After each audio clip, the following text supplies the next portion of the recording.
Hello and welcome. I'm Vanessa McCamley. I'm a leadership and performance specialist. And today I have one of my clients with me, Rachelle Huynh, who's a marketing specialist and is currently the marketing automation manager for Macquarie University. Welcome, Rachelle. Great to have you with me today. Thanks for having me, Vanessa. So curious about your journey. We started working together back in 2014, which is a long time ago. I'd love to hear your story about your career transition to Australia and some of the challenges and opportunities that brought you. All right, that's definitely a loaded question, but I will do my best. I guess one of the biggest things when I was thinking about what I wanted to do next in my career, back when I was, in my early 30s, I saw a lot of global vice presidents in the US were American. And I wanted to get to that global VP level. And I thought with the emerging economies, really China, India, sitting in Asia Pacific, I was really open to working internationally. And kind of one of my goals was to get international experience so that I can in future become a global VP, move back to America and be successful in one of those roles because I would have managed people in those economies or in those countries. I was working agency side at a B2B agency in Portland, Oregon. And one day popped up a message on LinkedIn from the person who became my boss saying, hey, would you be interested in career opportunities in Sydney, Australia? And I got a fair few of those messages because I was in quite an emerging field at the time. And I let the message sit there for about 6 weeks and I didn't respond, but it really intrigued me because I had actually studied in Australia for a year when I was in uni, when I was 19, and I really liked it here. And so anyway, I responded to the message, and 2 to 3 months later, I had an approved visa. I resigned from my job and I was in Australia. So I moved to Sydney, and now I have a husband who moved here for me. After we got engaged, we've got 2 kids and a mortgage. And I've heard that story from many people when they moved to Australia. Now they've got 2 kids and a mortgage. I don't know if that's a blessing or a curse, and I think the journey here, it was a big risk. I think a lot of people were, surprised that I did it, but I was also at a point in my life where I could just pick up and move and do something like this. For me, it was a way to progress my career more quickly because in the US, there's a lot of competition. There's a lot of people. But I was able to move from a manager role, managing one person, into a director level role, managing a team of 10 to 12, including contractors. So I was able to kind of leapfrog my career into a more senior position and start getting that experience of team management and working with some big name brands and also managing across all of Asia Pacific. Great. So where did coaching fit within this piece for you throughout your journey? Yeah, when people ask about my move, I do admit that it's probably one of the hardest things that I've done, picking up and leaving everyone I knew. Yes, I had lived here before, but going to uni here versus living and working in Sydney was quite a bit different. And I think it was just, I needed some extra support. And it's something that I proactively asked my boss about. So moving from a manager level to a director level in a completely new country, yes, it's a similar culture, but it is quite different as well, the way things are done here. And it's just something I asked for. I said, hey, I think I could use some coaching support. And, I just needed someone to bounce ideas off, make sure that what I was thinking and the direction I was going to made sense in the context of being in Australia. I wanted to be culturally sensitive. I wanted to hit my KPIs. I wanted to be performing to the best of my ability and ensuring I was providing value back to the business. And it was, in the end, an investment that was very well worth it. And my team actually became one of the highest performing and most profitable divisions during that time as well, which was great. Yeah, amazing journey. And it was amazing being the coach to watch that transition and through the struggles that you went through and faced, but also how you turned them into opportunities. So tell us about the vision board. Explain what a vision board is for those who don't know what it is, but explain how that helped you in your coaching journey. Sure. And just for context, I built this vision board when I was kind of in a career break in 2021. So I had an amazing opportunity come up. I took it, and in the end, it wasn't something that was a good cultural fit for me. So I decided to, take a break. And thankfully, my husband and I were in a position for me to do that. And this just gave me some headspace to really think about the things that I wanted and how I wanted to progress. So this vision board, as you'll see, has, things like a woman sleeping. I really needed some sleep to catch up on life, having a young child at the time. I also was wanting to move toward getting my Australian citizenship. We had thankfully already received our permanent residency. And we were also in the property market. So we are really hoping to buy our own home in Sydney, which if you're from this area, it is no small feat. And just having the creativity to think about how we were going to swing that without, much, if any, help from anyone else. That time gave me the clarity to think about solutions to that. You can also see there's some healthy eating on there. There's time, focusing on my faith. There's time to look at what position I wanted to be in next. So I was in this career break, but I was building my own business. So I was freelancing at the time, which was a really rewarding experience. And then I also knew that in the longer term, I wanted a full-time position. And I wanted to also have space to do things that I love, like camp. So that's kind of at the very center of the vision board, because those are things that really give me energy, going to the beach, going on hikes. I wanted to really focus on the things that refuel my soul and what I wanted to be doing personally, professionally. And yeah, that Australian passport, thankfully, is now a reality. But yeah, Vanessa, you and I got a chance to work together again during that time.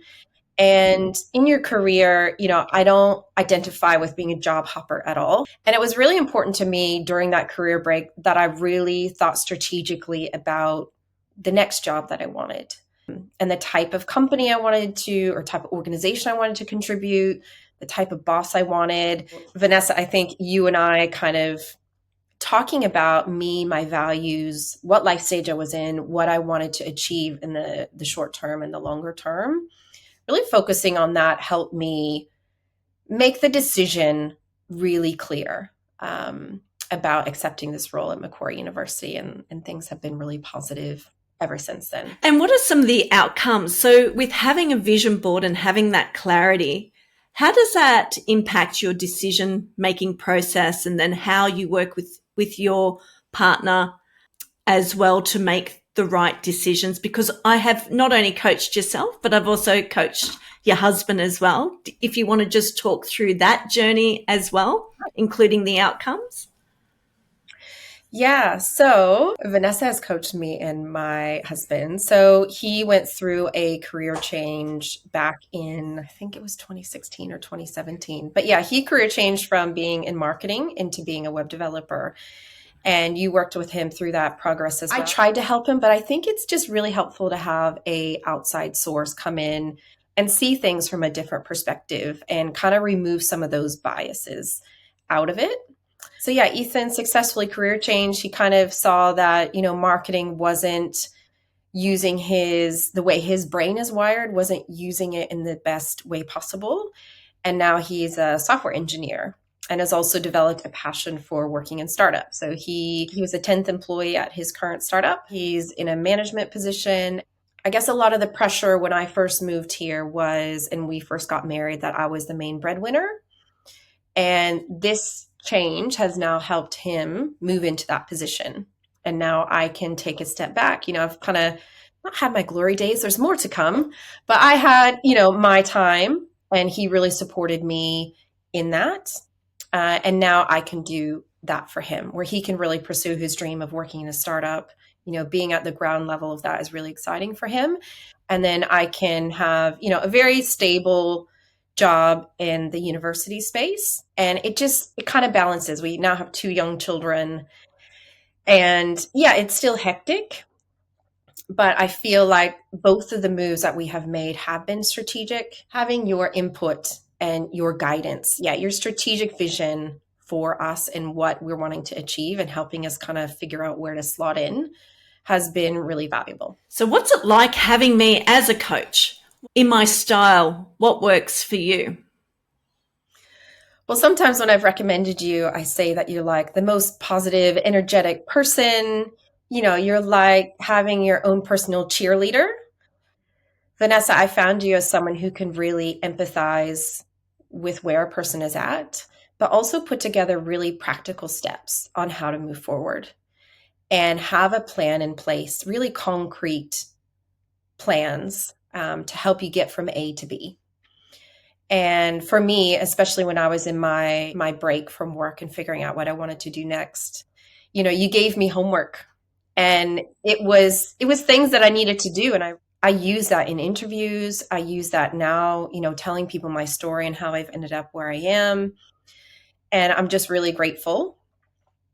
But also I think working with you is, you know, it's a lot of fun. You make it fun. It's not a drag by any means, but you do hold your mentees accountable and you give us things that need to be done. And that's the best way to make progress, right? Have someone who is your cheerleader will encourage you no matter what, but also hold you accountable to moving forward to where you want to be. Great. Thank you for that wrap. When we think about rewiring our brains from a mindset perspective, what are some of the learnings for you taking changing habits and learning about neuroplasticity? What were some of the core insights and takeaways from that journey? Some of the core insights I took out of your book, Rewiring for Success, and how to rewire my brain was the positivity that I needed and also this space from work. I think a biggest thing was just getting outside. If I was stuck, if I was not in the best mood, just getting outside, taking a walk, taking a break. And that was something that just gave me new headspace. For those who are listening today, who are thinking about going on a coaching journey, any valuable insights or tips you would advise? There are definitely some things to consider. I would highly recommend that you make sure you have the headspace and you have the time to devote to it. Like I said previously, Vanessa will hold you accountable in the kindest way, but you do need to have the time, the physical time, and also the emotional energy to spend towards it. It is an investment. But again, we've worked with Vanessa between me and my husband. We've worked with you 3 times. And every single time there has been very positive ROI. And we've reached the goals that we've been moving towards. And we have you to thank for that. And our hard work, of course. But I think just coming into it with an open mind and knowing that, you know, especially working with you, Vanessa, you're going to be positive. You're going to cheer people on no matter where they're at. And you're going to build a plan. And as long as you go through that plan step by step, you'll most likely get the results that you're looking for. But you do need to have the time, the energy to make it happen. Excellent. Well, Rachelle, you're amazing to speak with, not only because we've been working together for as long as we have since 2014, but what I love about working with you is that once we gain clarity and we have the plan, you make it happen. And I think that's a really core ingredient for making coaching successful is to have someone who's really committed to the plan. And the plan is based on our discussions. It's based on our intelligence coming together and working out what's really going to make you happy, what's actually going to fulfill you, what's your why, what's your purpose, and what's the desired outcome that you want to achieve now, medium term, and long term. And I'm really proud to see your vision board and for you to tick most of it off. It's a really incredible achievement. So well done. Thank you. And thanks for all you've done to support me and my career and my family. And yeah, very, very happy to have you as part of it. It's been amazing. Thanks, Rachelle. Thanks.